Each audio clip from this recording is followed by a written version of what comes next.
Assalamualaikum warahmatullahi wabarakatuh.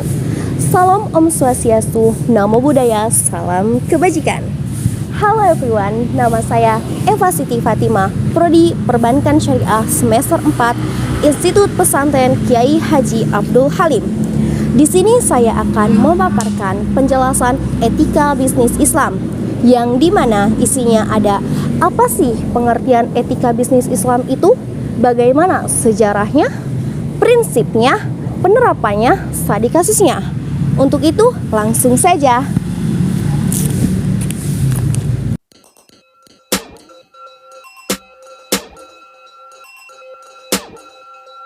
Etika bisnis Islam adalah akhlak dalam menjalankan bisnis sesuai dengan nilai-nilai Islam, sehingga dalam menjalankan bisnisnya tidak perlu adanya kekhawatiran, sebab sudah diyakini baik dan benar. Nilai etik, moral, susila, atau akhlak adalah nilai yang mendorong manusia menjadi seutuhnya, seperti kejujuran, keadilan, kebenaran, bertanggung jawab, cinta kasih, dan lain sebagainya. Jika nilai etik ini dilaksanakan, maka akan menjadi manusia yang seutuhnya. Setiap manusia boleh mempunyai seperangkat ilmu pengetahuan tentang nilai, tetapi kita sebagai orang muslim berpedoman pada dua, yaitu Al-Quran dan hadis sebagai kehidupan, termasuk dalam dunia berbisnis.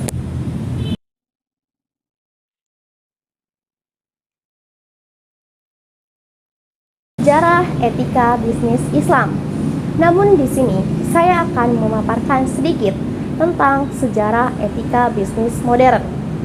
Pada tahun 1970-an, etika bisnis modern lahir dan populer di Amerika dalam suatu bidang intelektual dan akademis. Pada tahun ini juga banyak dibicarakan oleh kaum teolog dan agamawan yang menjadi bidang ilmiah. Pada tahun 1974, di bulan November, diadakan konferensi di Universitas Kansas. Pada tahun 1990-an, menjadi masalah global tentang etika bisnis. Nah, di sini saya akan menjelaskan tentang sedikit etika bisnis Islam. Etika bisnis Islam sudah kita ketahui bahwasanya sudah populer menjadi nilai positif.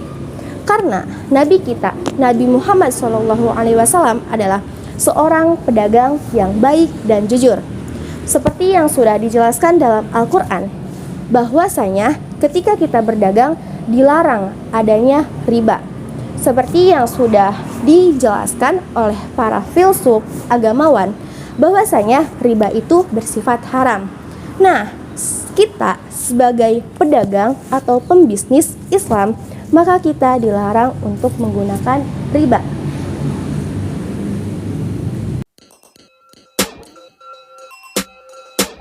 Prinsip etika bisnis Islam. Di sini ada 5 prinsip: kesatuan, keseimbangan, berkehendak bebas, bertanggung jawab, serta kebenaran. Di dalam kesatuan, kita sebagai umat muslim dilarang yang namanya permusuhan. Kita sebagai pembisnis harus menyatu antara politik, sosial, budaya, ekonomi, serta yang lainnya. Yang kedua, ada yang namanya keseimbangan. Di dalam keseimbangan kita harus berlaku adil terhadap upper class, middle class, maupun lower class, agar para pelanggan balik lagi ke kita.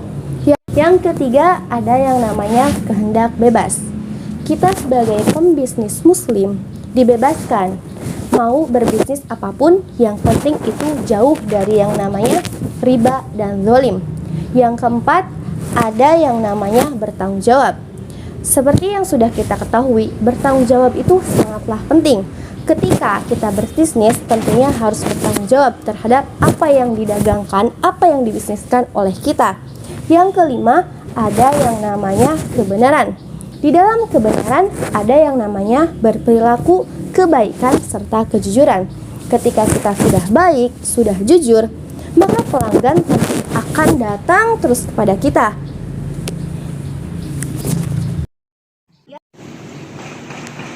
Pentingnya etika bisnis Islam. Di sini Etika bisnis Islam sangatlah penting karena kita sebagai pembisnis memiliki rasa tolong-menolong. Nah, di dalam tolong-menolong ini kita akan memikirkan bagaimana sih orang lain. Yang kedua, ada yang namanya kepercayaan. Ketika kita sudah melakukan, mempelajari apa itu etika bisnis, pasti kita tuh harus mempercayai bagaimana sih pelanggan itu, bagaimana sih penjual itu, bagaimana sih pembisnis itu. Yang ketiga, ada yang namanya halal dan buruk. Nah, di sini kita sebagai pembisnis harus mengetahui mana yang halal, mana yang baik, mana yang buruk, mana yang berkah. Nah, setelah kita pelajari, maka itu kita akan mengetahuinya. Nah, ada yang namanya kualitas produk. Nah, kualitas produk sangatlah penting karena ketika kita menjual produk yang bagus, maka pelanggan akan datang ke kita. Kita sebagai pembisnis tentunya harus mengetahui halal baiknya, produknya harus berkualitas, kepercayaan para masyarakat terhadap kita. Lalu, bagaimana sih penerapannya? Nah, di sini saya akan membahas tentang studi kasus. Ketika kita sudah mempelajari semua itu dari yang 1 sampai 4, maka kita akan mengetahuinya. Ketika kita berbelanja misalkan beras atau buah-buahan, ya kita harus menanyakan pada pedagangnya, ini tuh jujur nggak sih atau benar nggak sih kalau kita membeli buah-buahan segar atau buruk ya, dikurangi atau ditambahkan ya gitu. Nah, studi kasusnya ini kayak gini. Ketika kita membeli buah-buahan kepada tukang buah, nah yang di atas itu buahnya segar dan yang di bawah itu buahnya itu agak busuk gitu. Nah, ketika kita membelinya, memilihnya yang segar-segar, itu akan diganti sama yang buruk dan segar. Jadi itu adanya dua yang emang nggak benar gitu ya. Ketika kita sudah mengetahui itu, maka kita akan menjauhi itu semua. Kita sebagai pembisnis harusnya kita melakukan dengan benar.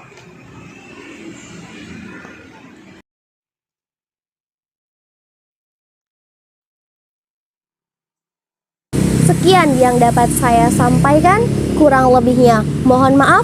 Saya Eva Siti Fatimah mohon undur diri. Terima kasih. Wassalamualaikum warahmatullahi wabarakatuh.